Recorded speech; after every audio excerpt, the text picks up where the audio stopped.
Number 10. Hardy Buck.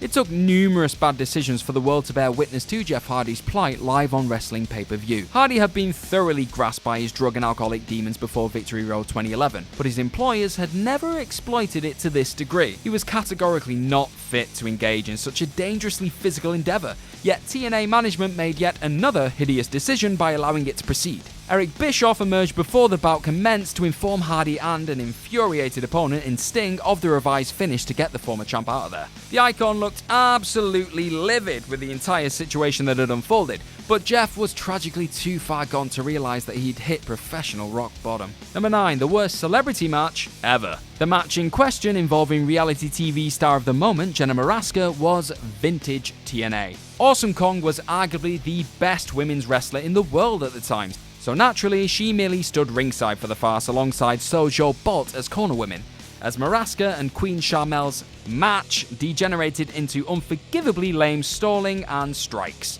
A legendary bad surge from Maraska saw the most infamous collection of right and left slaps ever thrown, all sold by Charmel as if she was getting repeatedly struck with a frying pan. Number 8. The Vince Russo Omnishambles. There's a comical charm to reliving or reviewing some of Vince Russo's work with the benefit of hindsight, not least because he's still sort of at large. Hiding his employment from Spike during what some would argue their most prosperous period, Russo's internal involvement in TNA was outed when the self-appointed creative genius emailed wrestling journalist Mike Johnson instead of Mike Tenay with some company correspondence. Spike bosses had specified that he not be involved, so the company simply said he wasn't and left it at that. The net realization after the fact was mind-boggling. Dixie Carter, or somebody with a sign-off, wanted Russo so much that they were willing to lie to their paymasters to make it so. What a life.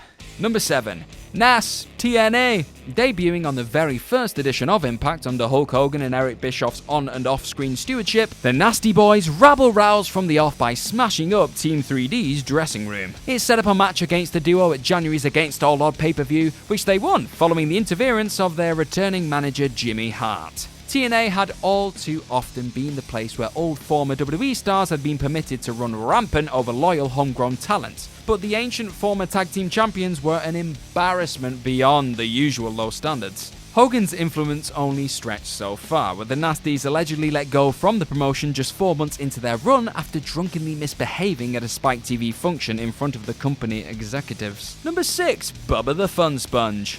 A toxic influence that reflected the dangerous influence Hulk Hogan was already having on the company, shock jock Bubba the Love Sponge was gifted a job in 2010 because of his friendship with the Hulkster. Known amongst wrestling fans for platforming Hogan whenever he had something to promote or was simply trying to get his in somewhere, his tenure was brief but hugely destructive. Let's review some of what he got up to in the 4 months he polluted the product. He became so loathed by the rest of the roster that he had to be made an exclusive personal interviewer of NWO knockoff group, The Band. He brought horrendous press to the company's front door when he tweeted "F*** Haiti" in response to the relief the earthquake-stricken country was receiving. Then the Haiti comments resulted in a backstage confrontation with Awesome Kong, who he alleged assaulted him during an Impact taping. The worst of times, courtesy of the Fun Sponge. Number 5. Lynched. An uncharacteristically vague TNA attempt at dramatic episodic television literally screeched to a halt when the drug-addled Claire Lynch was revealed to be the real motivation behind what many assumed had been ongoing romantic liaisons between AJ Styles and TNA boss Dixie Carter. In 2012, AJ's rivals Christopher Daniels and Frankie Kazarian spent weeks torturing the Phenomenal One over the dark secret he had shared with Dixie before Styles and Carter could reveal the truth of their union.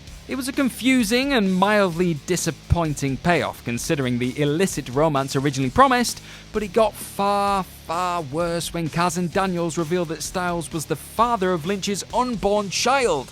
Only in TNA could the best wrestler in the world find himself competing to avoid accepting the responsibility of fraudulent fatherhood. When he inevitably won to shake the story off, a lawyer called Grace Steen revealed on behalf of Lynch that Daniels and Kaz had paid her to make the whole thing up, and the angle was thankfully binned. Number 4. Dicksheads. Hulk Hogan's tumultuous 3-year stint in TNA offered little creative satisfaction for the viewers that gamely clung on to the product during his on- and off-screen stewardship. There was perhaps no bigger dissonance between the company's perception of his importance and actual fan interest in his continued presence than when the company boss literally begged on her knees for him to stay with the company in a segment knowingly designed as his send-off. Carter had turned heel weeks earlier in a scathing takedown of best wrestler in the company / world AJ Styles, reducing his value to pittance as part of an unsavory public contract negotiation. It was a tired retread of the evil authority figure, and factoring Hogan into her plans was top of the agenda until the exact moment the Hulkster himself decided otherwise. Set to depart the company ahead of a vainglorious return to WWE in early 2014, Hogan's final segment couldn't have made the organization, its supporters, and tactically AJ Styles look any more pathetic if it had tried. The message, intentional or otherwise, was abundantly clear. TNA needed the stars far, far more than they needed TNA. Number 3. Sit down and shut up.